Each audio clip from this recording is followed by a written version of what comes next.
하나님의 말씀은 사사기 13장 1절부터 5절까지 함께 봉독하겠습니다. 이스라엘 자손이 다시 여호와의 목전에 악을 행하였으므로 여호와께서 그들을 40년 동안 블레셋 사람의 손에 넘겨 주시니라. 소라 땅의 단 지파의 가족 중에 마노아라 이름하는 자가 있더라.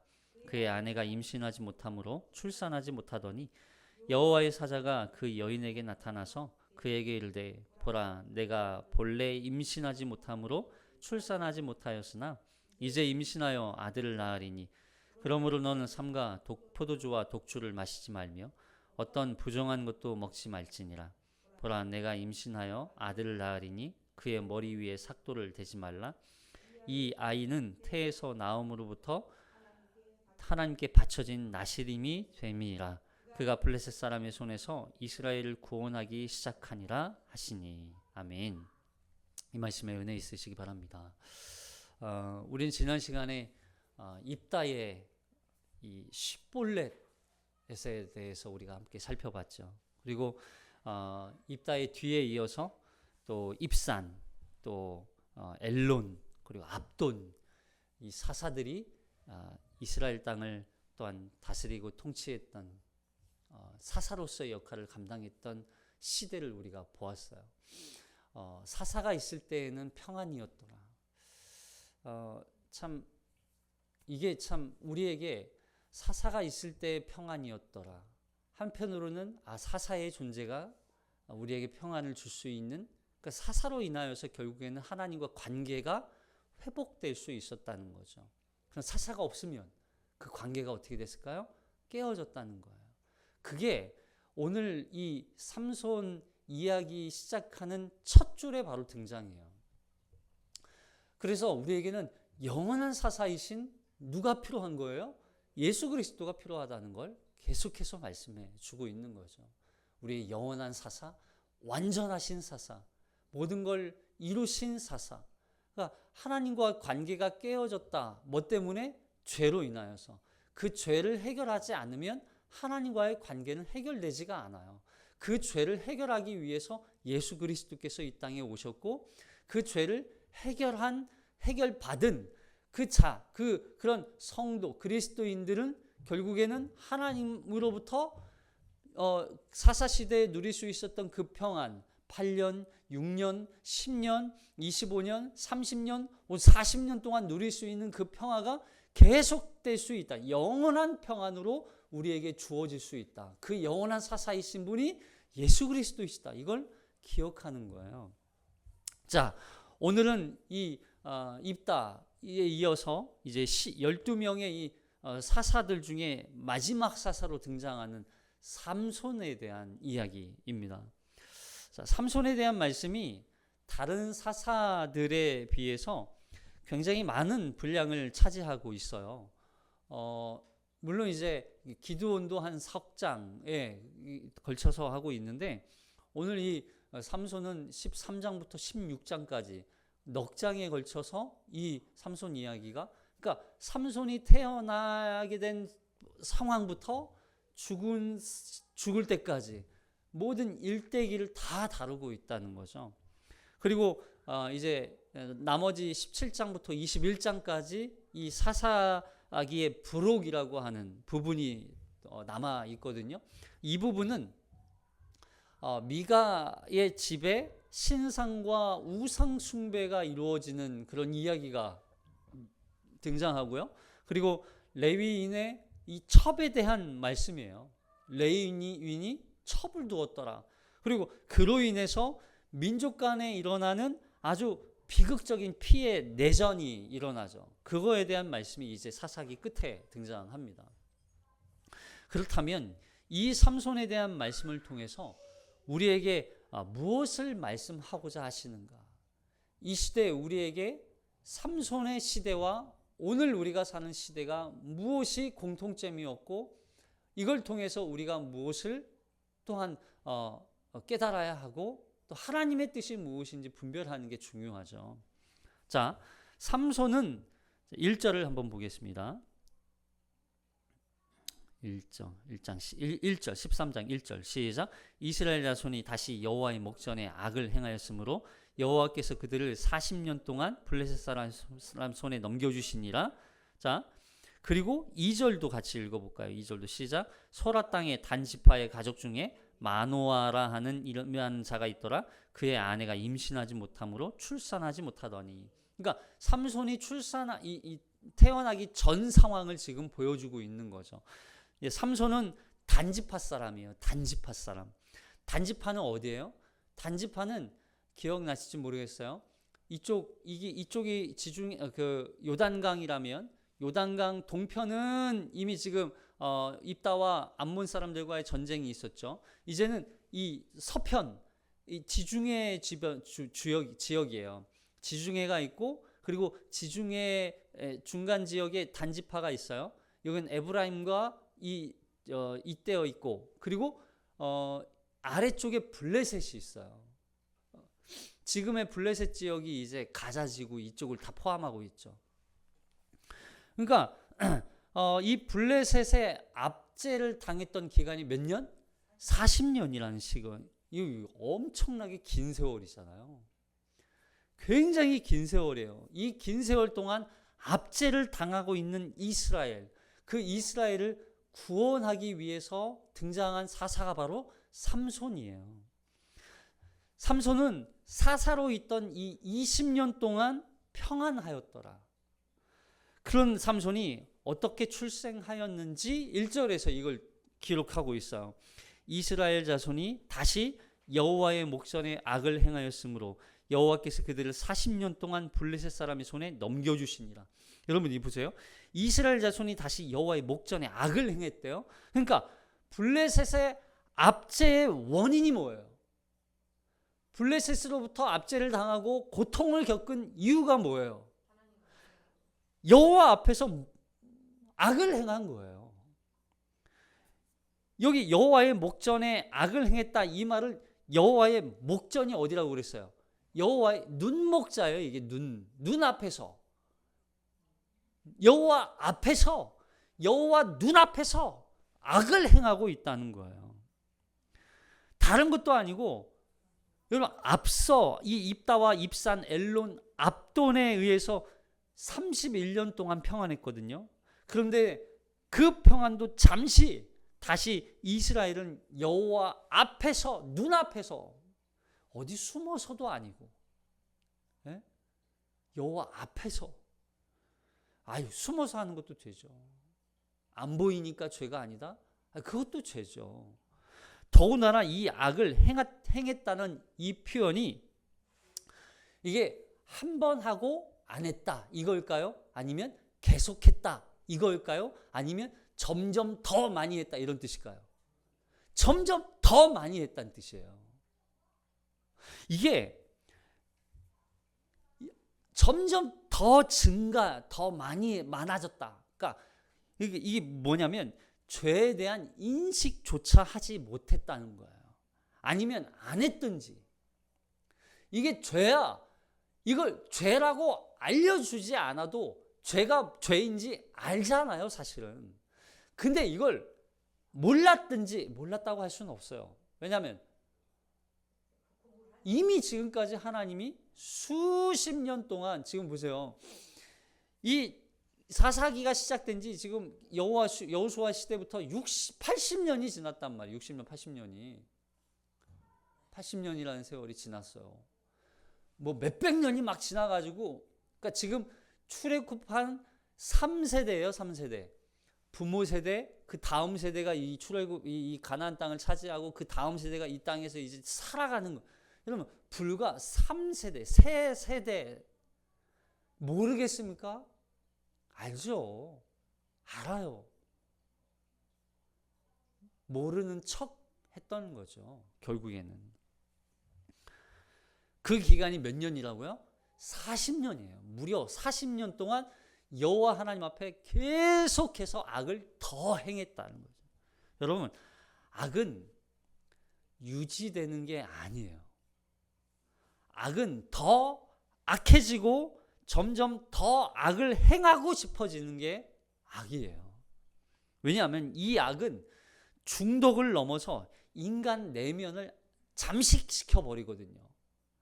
단순히 중독은 어떤 게임 중독, 어떤 알코올 중독, 어떤 중독, 성 중독, 여러 가지 중독, 지금 약물 중독 지금 심각한 시대가 되고 있죠. 이건 단순히 중독을 넘어서서 이거 약물도 마찬가지잖아요. 처음에는 한 번 하다가 이 점점 마실 때마다 점점 양이 늘어나요. 처음에는 조금만 가지고도 막 환각 증세 느꼈다가 막 기분 좋으니까 조금 더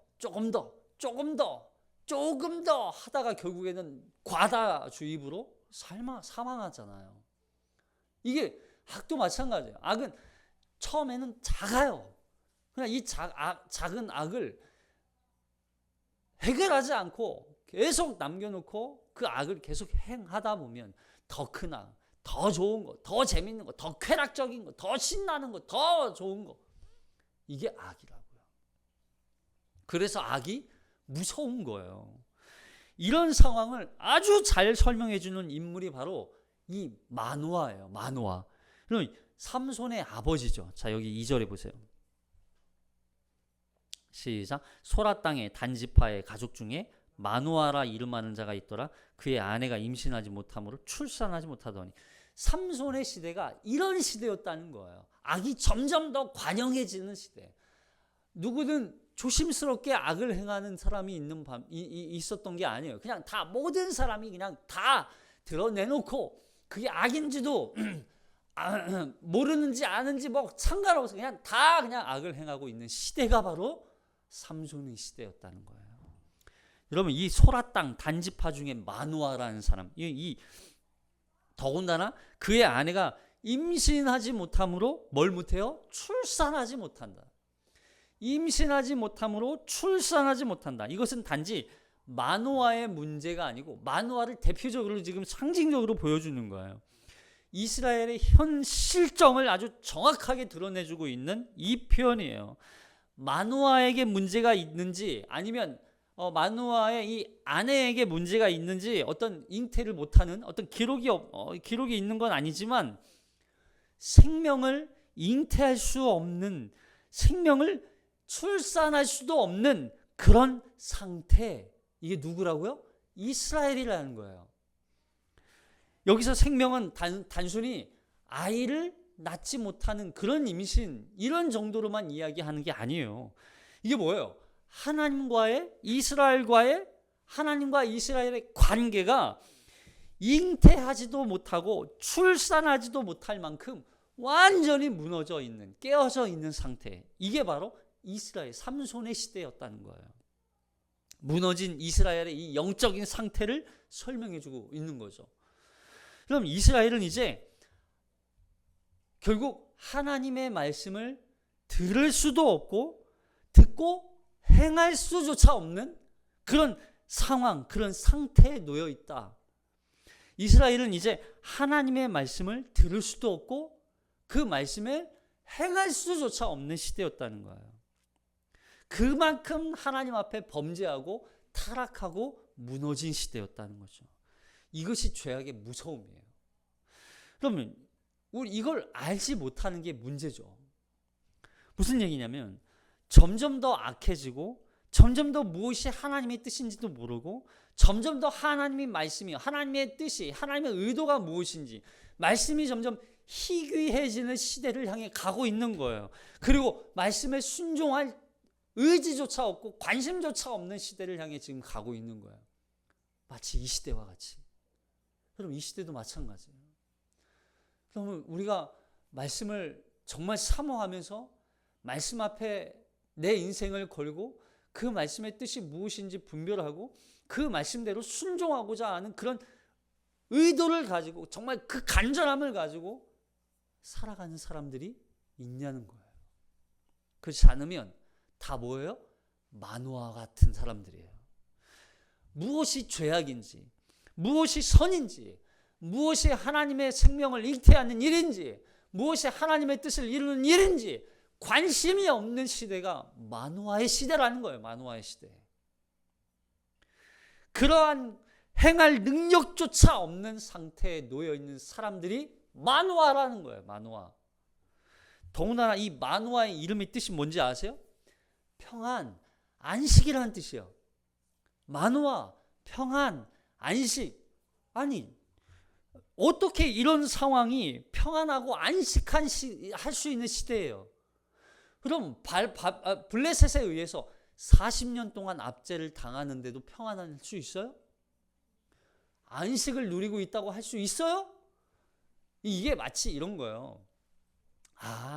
그런 고통 속에서도, 블레셋의 압제 속에서도 이 마노아는 하나님을 전적으로 믿고 신뢰하고 의지하고 그 하나님에 대한 신앙으로 말미암아 어떤 문제가 있어도 그의 마음은 평안해. 여러분, 이런 뜻일까요? 그의 마음은 안식이야. 근데 뭐예요? 아이를 출산하지 못해요. 뭔가 맞지 않잖아요. 이건 이런 뜻이에요. 뭐냐면 그런 블레셋의 압제와 그 고통과 핍박 속에서도 하나님 앞에 하나님의 뜻이 무엇인지 분별할 수 없는, 그저 그냥 그 시대 그 고통이 그냥 괜찮아, 평안해, 거짓 평안을 외치는 사람이었다는 걸 보여주는 거예요. 마노아가. 이 말씀이 이런 상황에서도 마노아는 하나님의 말씀을 신뢰하고 의지했기 때문에 마음이 평안해, 이게 아니라 이런 절망적인 상황 속에서도 마노아는 평안하다고 생각했다는 거예요. 괜찮아, 블레셋이 쳐들어와도 우리 그냥 이건 블레셋이 약탈해 가도 괜찮아, 우리를 괴롭혀도 괜찮아, 우리가 하나님을 떠나도 괜찮아, 우리가 하나님 뜻이 무엇인지 분별하지 않아도 괜찮아, 하나님의 말씀을 몰라도 괜찮아, 그저 타협하고 세상 가운데 그냥 그렇게 살아가는 사람들, 그게 마노아라는 거예요. 왜 블레셋 손에 하나님이 이스라엘 백성들을 파셨는지, 이거 팔았다고 그랬잖아요. 왜 파셨는지 이유조차 모르고 있는 사람들, 왜 괜찮아, 이거 평안하잖아, 전혀 깨어있지도 못하고 적당히 타협하면서 우리는 마노아처럼 사는 사람이 너무 많아요. 이 시대에. 괜찮아, 평안해, 뭘 그렇게 열심히 교회 다니려고 그래, 뭘 그렇게 기도 많이 하려고 그래, 뭘 그렇게 믿음대로 살려고 그렇게 미련하게 살아. 그 사람이 마노아예요. 이 거짓 평안을 외치는 사람들이죠. 뭐예요? 자, 이런 사람들이 마지막 때 임할 환난을 두려워하는 거예요. 자, 데살로니가전서 5장이죠. 시작. 주의 날이 밤에 도둑같이 이를 줄을 너희 자신이 자세히 알기 때문이라. 그들이 평안하다 안전하다 할 그때에 임신한 여자에게 해산의 고통이 이름과 같이 멸망이 갑자기 그들에게 이르느니 결코 피하지 못하리라. 형제들아, 너희는 어둠에 있지 아니하며 그날이 도둑같이 너희에게 임하지 못하리니 너희는 다 빛의 아들이요 낮의 아들이라. 우리가 밤이나 어둠에 속하지 아니하나니 그러므로 우리는 다른 이들과 같이 자지 말고 오직 깨어 정신을 차리지. 거짓 평안을 외치는 이 시대, 괜찮아, 평안해, 안전해 할 그때 누가 오신다고요? 갑자기 멸망이 갑자기 갑자기예요. 갑자기. 그러면 그때 갑자기 주님이 오시는데 주님 오지 마세요. 오지 마세요. 우리 지금 여기서 편안하게 살고 있는데 왜 오세요? 왜 오세요? 오지 마세요. 그럼 이렇게 하면 돼요, 안 돼요? 안 돼요. 우리는 어떻게 해야 돼요? 주님 오실 날을 기다리면서 깨어 기다리면서 그날을 사모하면서 살아가는 사람들이 그리스도인이라는 거예요. 주님이 도둑같이 임할 그날이 오고 있다는 거예요. 그날을 기대하며 고대하며 깨어 있어야 하는 사람들. 우리는 빛의 아들이에요. 여러분, 우리는 낮의 아들이라고요. 밤이나 어둠에 속하지 않았어요. 여러분, 그렇게 결국엔 마노아의 영적 상태가 빛이에요, 어둠이에요? 어둠이란 얘기예요. 마노아는 하나님의 뜻도 분별하지 못해요. 그 시대가 지금 하나님의 영적 생명을 잉태하지도 못하는 시대예요. 그걸 깨닫지 못하고 있는 어둠 가운데 그저 괜찮아, 평안해, 앞도 보지 못하는 그 어둠 속에 살고 있는 마노아와 같은 사람들이 지금 이 시대 사람들이 될 수 있다는 얘기예요. 우리는 만화처럼 살아서는 안 된다. 진짜 언제 찾아? 진짜 평안은, 여러분, 평안은 언제 찾아오는지 아세요? 만화의 이름의 뜻처럼, 저 뜻처럼 평안하다, 안전하다, 안식이다. 여러분, 이게 평안이 언제 와요? 이 평안은 하나님과의 관계가 회복될 때 비로소 평안할 수 있어요. 하나님과의 막힌 담을 허시고 그 그리스도께서 우리를 대신해 하나님 앞에 대언자로 서시며 우리의 죄를 모두 다 해결하신 그때 비로소 우리는 평안할 수 있는 거예요. 하나님의 자녀로서. 우리는 만화가 되어서는 안 돼요. 자, 근데 만화는 그러지 않았다는 거죠. 이런 절망적인 상황 속에서 하나님이 직접 개입하세요. 자, 3절. 3절 시작. 여호와의 사자가 그 여인에게 나타나서 그에게 이르시되 보라, 내가 본래 임신하지 못함으로 출산하지 못하였으나 이제 임신하여 아들을 낳으리니. 자, 삼손의 출생 이야기는 다른 사사들의 이야기하고 조금 다른 부분이 있어요. 뭐냐면 보통 사사기는 이스라엘이 악을 행하잖아요. 그러면 하나님께서 이 범죄한 이스라엘을 대적의 손에 파세요. 그래서 그 대적들로부터 압제를 당하고 고통을 당하게 하세요. 그런데 그 고통 가운데 이스라엘 백성들이 구원해 달라고 하나님 앞에 기도하죠. 하나님 앞에 간구해요. 그러자 하나님께서 사사를 세우셔서 그 압제하던, 하나님께서 이 압제의 도구로 사용하시던 대적을 치고 하나님께서 이스라엘을 구원하세요. 이게 그리고서 그 다음에 몇 년 동안 평안을 주시는 거예요. 이게 한 사이클이 계속 반복되거든요.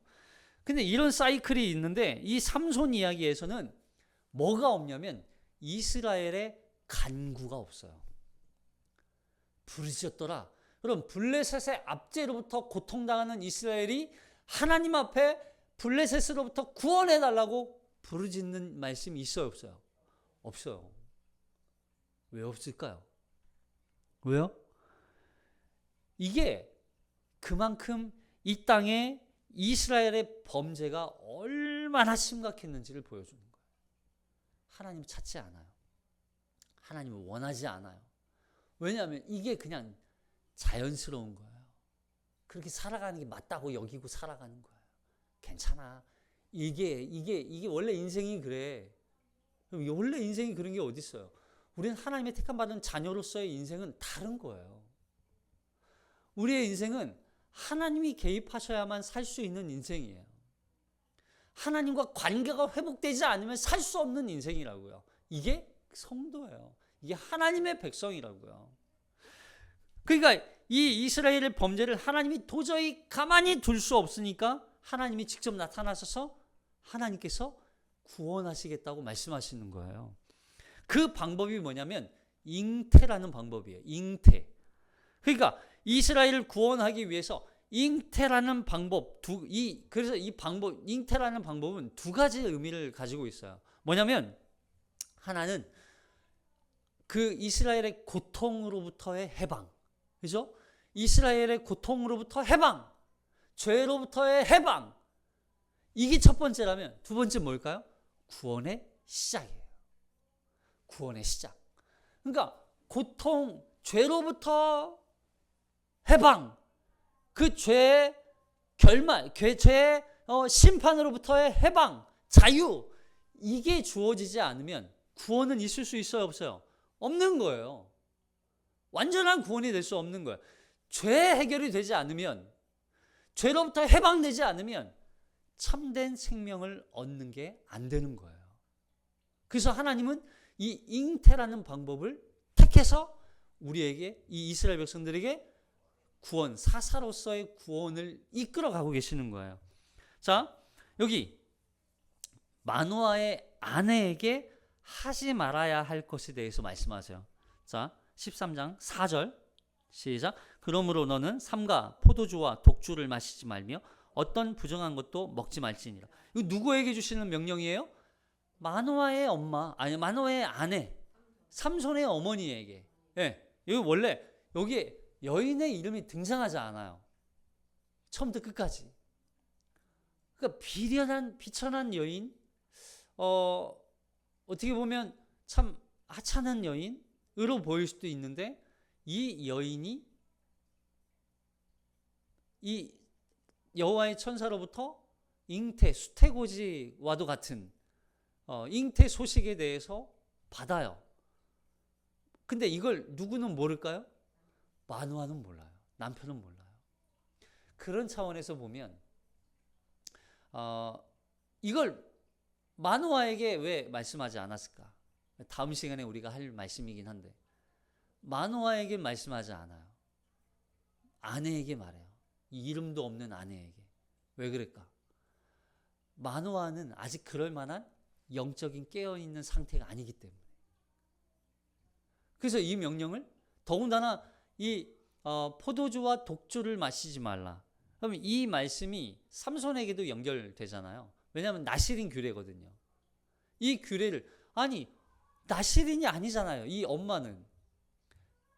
왜 근데 나실인 규례를 여기다가 명령했을까? 자, 뒤에 가서 제가 나실인 규례에 대해서 한번 말씀드릴 거예요. 자, 공동 번역에서도 이렇게 말씀하고 있어요. 사사기 13장 4절 말씀 보면, 너는 이제부터 조심하여 포도주나 독주를 마시지 말고 무엇이든지 부정한 것은 아무것도 먹지 말라. 그러니까 포도주, 독주, 여기서 포도주는 포도 음료, 포도즙, 이거 다 먹으면 안 돼요.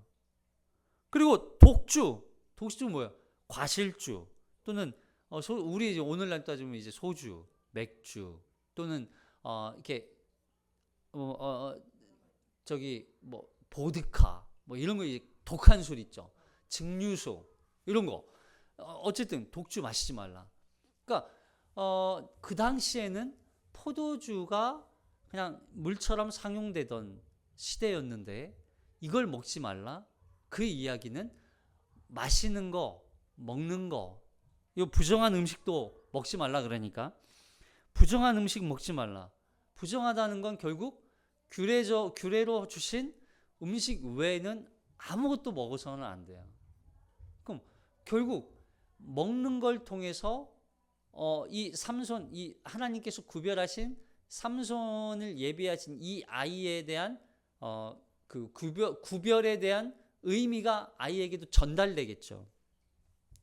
자, 그리고 이 아들에게도 하지 말아야 할 것에 대해서 말씀해요. 5절 시작. 보라, 내가 임신하여 아들을 낳으리니 그의 머리 위에 삭도를 대지 말라. 이 아이는 태에서 나옴으로부터 하나님께 바쳐진 나실인이 됨이라. 그가 블레셋 사람의 손에서 이스라엘을 구원하기 시작하니라 하시니. 여기 나실인이라는 표현이 나오죠. 원래 나실인은 일정 기간 동안 하나님께 자신을 온전히 구별하여서 헌신한 자를 나실인이라고 불러요. 이렇게 태어나서부터 나실인이 되는 경우는 없어요. 누구만? 지금 삼손만. 그러니까 삼손은 태어나면서부터 나실인으로 살아가는 거예요. 근데 원래 나실인 규정은 일정 기간을 자기가 살면서 그 기간만 하나님 앞에 나실인으로 서원한 기간만 사는 거거든요. 자, 삼손은 나실인 서원이 삼손이 스스로 서원했습니까? 아니면 부모님에 의해서 서원했습니까? 아니면 하나님에 의해서 서원이 됐습니까? 네, 이게 달라요. 삼손은 하나님이 직접 택하셔서 나실인으로 세우시는 거예요. 보통 나실인 규례는 자기의 의도가 중요해요. 내가 하나님의 영광을 위해, 하나님의 성전을 위해 나실인으로서 서원한 기간 동안 내가 정말 거룩하게 구별되게 하나님의 영광을 위해서 살겠습니다. 그럼 이게 기간이 있어요. 그리고 그 기간이 끝나면 또 이제 어떤 제사를 통해서 끝났다는 걸 또 선언해야 되거든요. 시작할 때도 제사를 드려서 시작하고, 그리고 끝날 때에도 어떤 제사를 통해서 끝났다는 걸 보여줘요. 근데 나시린은, 이 삼손은 그런 게 없어요. 그냥 태어나면서부터 나시린으로 사는 거예요. 자, 그러면 나시린이 뭐냐는 거예요. 나시린. 자, 오늘은 이 사사기 이 삼손에 대한 이야기의 처음 이 시작이라고 보시면 돼요. 왜냐하면 나시린 규례를 알아야 우리가 이 뒤에 나오는 삼손의 어떤 이 행동, 어떤 죄, 이거에 대해서 우리가 설명할 수가 있어요. 자, 민수기 6장에 보면 6장 3절을 먼저 볼게요. 6장 3절 시작. 포도주와 독주를 멀리하며 포도주로 된 초나 독주로 된 초를 마시지 말며 포도즙도 마시지 말며 생포도나 건포도도 먹지 말지니 자기 몸을 구별하는 모든 날 동안에는 포도나무 솟아는 씨나 껍질이라도 먹지 말지며. 자, 나시린 규례 중에 하나는 뭐예요? 포도주와 술을 마시지 않는 거. 여기서 말하는 이 포도주와 술은 어디까지 포함되냐면 여기 보니까 굉장히 많이 포함되어 있죠. 단순히 포도나 포도 음료뿐만 아니라 포도, 건포도, 생포도 이것도 먹어서는 안 돼요. 포도 자체를 먹을 수가 없는 거예요. 그러니까 보세요. 포도는 뭐예요? 포도는 당시 이런 의미였어요. 포도는 어떤 즐거움의 상징이었어요. 포도주. 그래서 예수님께서 가나안의 혼인잔치에서 포도주가 떨어졌을 때 이 포도주를 다시 채워주시잖아요. 혼인잔치의 기쁨이 사라지는 거예요. 기쁨. 근데 그 기쁨을 예수님이 다시 더 큰 기쁨으로 채우시는 거죠. 혼인에 대한 큰 기쁨. 그래서 그리스도와 성도의 혼인을 가장 최고의 기쁨으로 상징적으로 보여주는 사건이었단 말이죠. 그래서 포도주는 기쁨의 상징이에요. 그러면 그 기쁨을 세상적인 것으로 누리지 말라. 이런 말씀이란 말이죠. 너의 기쁨은 누구에게 있다? 하나님께 있다. 너의 기쁨, 너의 쾌락, 너의 행복, 이 모든 건 하나님으로부터 온다. 이걸 기억하라는 거예요. 자, 그리고 두 번째, 머리를 자르지 말라 그래요. 자, 5절 시작. 그 서원을 하고 구별하는 모든 날 동안은 삭도를 절대로 그의 머리에 대지 말 것이라. 자기 몸을 구별하여 여호와께 드리는 날인 차기까지 그는 거룩한즉 그의 머리털을 길게 자라게 할 것이며. 그러니까 나시린은 서원한 그 시간부터 끝나는 그 기간 동안 머리를 자를 수 없어요. 자기가 만약에 10년 동안 나시린 서원을 했어요. 그러면 10년 동안 머리를 자르면 돼야 안 돼요? 안 돼요. 10년 동안 머리를 길면 얼마나 기를까? 짧게는 뭐 몇 년 하겠죠. 근데 10년이면 진짜 머리 이렇게 길어가지고 엄청 불편할 수도 있어요. 그럼에도 불구하고 머리를 자를 수 없어요. 위생상 안 좋은데 그래도 안 돼요. 그래도 소용없어요. 그냥 머리를 계속, 물론 머리를 감고 하겠죠. 머리 감는 건 뭐 당연히 위생상 해야 되는 거니까. 자, 근데 이 머리는 뭐냐면 고대 근동에서는 어떤 이 생각을 가졌냐면 머리는 신의 명령을 따르는 사람이라는 의미를 가지고 있었어요. 신의 명령을 따르는 사람. 그래서 지금도 이렇게 그쪽 지역, 근동 지역에 가면 머리를 기르는 사람들이 주로 주술사들이 좀 있어요. 주술사. 그래서 어떤 이렇게 신적인 존재로부터 뭘 받는다. 이 당시에도 그런 의미가 있었을 거라는 거죠. 그래서 나는 이제부터 누구의 명령을 따른다? 하나님의 명령을 따른다. 하나님의 말씀을 듣는 자다. 나는 하나님의 말씀을 듣는 자로서 이제는 나는 하나님의 명령만 듣고 하나님의 말씀을 따라서 살겠습니다. 라고 하는 의미로서 머리를 자르지 않는 거예요. 그래서 그러면 결국 하나님이 나의 주인이 되는 거예요. 그러니까 머리를 자르지 않는다. 이건 누가 주인이라는 뜻을 가지고 있는 거예요? 하나님이 나의 주인이십니다. 라는 뜻을 가지고 있는 거예요. 그래서 머리를 자르지 않았던 거예요. 그래서 머리를 기르면 기를수록 나는 구별된 거룩한 하나님의 자녀입니다. 하나님의 백성입니다. 그래서 이제는 나는 하나님의 말씀을 따라 살겠습니다 라고 하는 의미가 가지고 있었던 거죠. 그리고 세 번째, 죽은 자를 가까이 하지 말라고 그랬어요. 부정한 거 만지지 말라. 죽은 거 만지지 말라. 자, 6절 시작. 자기의 몸을 구별하여 여호와께 드리는 모든 날 동안은 시체를 가까이 하지 말 것이요 그의 부모 형제 자매가 죽은 때라도 그로 말미암아 몸을 더럽히지 말 것이니 이는 자기의 몸을 구별하여 하나님께 드리는 표가 그의 머리에 있습니다. 자, 나시린 기간 중에 부모님이 죽거나 형제가 죽어요. 그러면 그 죽은 사람의 몸을 닿지 않아야 되기 때문에 부정해질 수 있기 때문에 그래서 몸을 더럽히지 않도록 하기 위해서 참석을 좀 자제하기도 했던 거죠. 나시린은 죽은 자를 가까이 하지 말아요. 왜냐하면 여러분 이게 나는 이제부터 하나님의 명령을 따라 삽니다. 하나님이 나의 주인이십니다. 그리고 나는 하나님이 저의 전부입니다. 하나님이 저의 기쁨입니다. 이런 마음으로 살아요. 이런 신앙으로 살아요. 그러면 이 사람은 하나님과의 관계가 온전히 세워지는 거예요. 그럼 이제부터 이 사람은 뭐가 있는 거예요? 죽음이 이 사람을 다스려요? 아니면 생명이 이 사람을 다스려요? 생명이 다스리는 사람이에요. 그래서 결국 죽음을 만지지 말라. 죽은 거 만지지 말라. 너는 더 이상 죽음과 관계없다. 이런 뜻이에요. 죽음이 너를 더 이상 너를 사로잡지 못한다. 너는 하나님으로부터 하나님께 주신 생명을 얻어 사는 사람이다. 그래서 너는 더 이상 죽음과 관계없다. 죽은 것과 같이 있을 수 없다. 그걸 말씀하는 거죠. 물론 의도적으로 이걸 이렇게 좀 부정한 걸 만지지 않아야 되는데 실수로 부지 중에 그럴 수도 있지 않아요? 그러면 그때에는 이제 다시 부정해진 것을 다시 씻기 위해서 제사를 다시 또 드려야 돼요. 그 부정해진 것에 대해서 다시 회복할 수 있는 기회를 하나님 또 주세요. 자, 여기 2번에 보면 9절에 시작. 누가 갑자기 그 곁에서 9절부터 시작.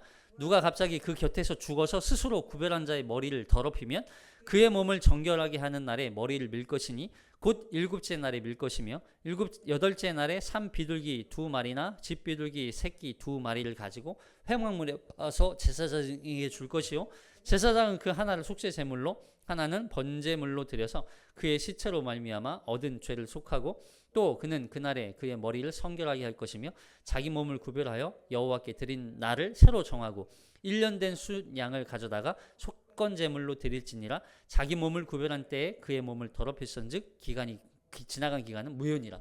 그렇죠? 지금까지 해온 기간이 얼마이든지 간에 부정하게 됐다면 더러워졌다면 그 기간은 무효가 되고 다시 새 기간을 세워서 헌신해야 되는 거예요. 이제 나시린으로서 살아야 되는 거죠. 자, 그러면 나시린이 으로 서원했던 기간이 종료하면 끝나면 어떻게 될까? 자, 13절 6장 13절 시작. 나시린의 법은 이러하니라. 자기의 몸을 구별한 날이 차면 그 사람을 회막문으로 데리고 갈 것이요 그는 여호와께 헌물을 드리되 번제물로 1년 된 흠없는 순양 한 마리와 속죄제물로 1년 된 흠없는 어린 암양 한 마리와 화목제물로 흠없는 순양 한 마리와 무구병 한 광주리와 고운 가루에 기름 섞은 과자들과 기름 바른 무교 전병들과 그 소제물과 전제물을 드릴 것이요. 자, 끝나면 어떻게 돼요? 끝나면 그가 서원을 끝내기로 한 그 의식, 이제 제사를 또 드려야 되는 거예요. 헌물을 드리고 번제물을 드리고 또 화목제물을 드리고 뭐 이게 이 전제물을 드리고 소제물을 드리고 마지막까지 이 제사를 통해서 그가 이 기간 동안 하나님께서 베푸신 내가 거룩하게 살도록 하나님께서 베푸신 은혜에 대한 감사와 그리고 이제부터 나는 지금까지 거룩하게 살아온 것처럼 앞으로도 내 인생은 거룩하게 구별된 자로 살겠습니다라는 의미로서 계속 조금 많은 제사를 드리게 되는 거죠. 그리고서 다시 일상으로 돌아가요. 이 사람이. 이 제사가 끝나고 서원이 끝났으니까. 자, 그리고 한 가지 더 해야 돼요. 제사를 드리고 제물을 드리고 그리고 한 가지 더 해야 돼요. 뭐 해야 되냐면 머리카락을 태워야 돼요. 자, 18절 시작. 자기의 몸을 구별한 나시리는 회막문에서 자기의 머리털을 밀고 그것을 화목제물 밑에 있는 불에 둘지며. 자, 서원 기간이 끝날 때 앞에서 이제 제사를 드리죠. 그때 뭘 잘라야 돼요? 머리카락을 밀어요. 그동안 길어왔던 머리카락을 밀어요. 그리고서 이제 그 기른 머리카락, 잘라진 머리카락을 화목제물 밑에, 그래서 이건 불로 태워드리게 되거든요. 화목제물 밑에 두니까 머리카락이 확 타면서 화목제물도 같이 타는 거예요. 그래서 그냥 화목제물, 하나님과 화목해 되었다. 하나님과 온전히 회복되었다라는 뜻으로. 그렇게 해서 이 사사로서 나시린으로서의 규례를 감당하게 되는 거예요. 자, 이 나시린 제도는 결국에는 우리가 첫 번째, 우리가 하나님 앞에 나시린으로서 부름받은 자라는 걸 우리가 기억하게 만드는 거죠. 우리는 이거는 뭐 어떤 특정하게 하나님 앞에 헌신한 사람만 이렇게 살아야 돼. 그럼 이게 맞아요, 틀려요? 아니에요. 물론 그런 사람들도 거룩하게 구별된 삶을 살아야죠. 그게 맞죠. 그러나 그리스도인 모든 성도라면 다 나시린으로 부르셨어요. 이걸 기억하셔야 돼요. 그래서 우리는 다 나시린이에요. 이 땅에서 이제는 구원 받았으니까, 나 하나님의 자녀 되었으니까 마음대로 살아도 돼. 아니에요. 우리는 하나님께서 우리를 택하셨다는 건 이제 우리는 나시린으로서 이 땅에서 세상 사람들과 다른 인생을 하나님이 살도록 우리에게 요구하시는 거예요. 그럼 나시린을 통하여서 뭘 이루기를 원하실까요? 하나님의 말씀대로 살아가는 방식을 이 땅에 보여주기를 원하시는 거예요. 나시린이 사는 건 한 가지예요. 나는 내가 주인이 아닙니다. 내 기쁨은 하나님입니다. 내 전부는 오직 하나님 한 분이십니다. 나의 주인은 하나님이십니다. 그럼 이 고백이 있지 않으면 나시린으로 사는 게 어려워요. 만우아처럼 사는 게 더 편하단 말이에요. 이 시대에. 누가 나시린으로 살고 싶겠어요? 술 마시지 말라. 여러분 이거 뭐 어린아이나 늙은 어른들이나 술에 대해서는 다 그냥 세상 사람들처럼 먹고 마시고 뭐 얼마나 할 수 있는 거 아니냐고 항상 얘기하죠. 그러나 내가 하나님 앞에 정말 내가 나시린으로 구별된 자라는 사실을 생각했다면 여러분 술에 대해서 이거 관용적으로 그냥 해도 됩니다. 얘기한다고 마시겠습니까? 아니요. 나는 나시린이에요. 나는 구별된 사람이에요. 나는 내 기쁨, 세상 기쁨을 나는 삼지 않아요. 라고 먼저 얘기해야죠. 이게 순서 아니에요? 근데 사람들은 뭐예요? 다 하는데요, 뭐. 나도 옛날에는 나 그냥, 맛있어요. 괜찮더라고요. 괜찮아. 만우아예요. 만우아처럼 사는 게 너무 편해요. 누가 나시린처럼 살고 싶겠어요? 불편하죠? 그럼에도 불구하고 하나님은 우리에게 나시린의 삶을 살기를 원하세요. 그래서 우리가 그걸 한다고 노력하면 열심히 할 수 있는 건가? 그래서 우리에게 진짜 나시린이신 누가 필요한 거예요? 예수 그리스도가 필요한 거예요. 나시린 제도는 예수 그리스도께서 구속을 이루기 위한 이 신학적 의미가 이 안에 그래서 담겨 있어요.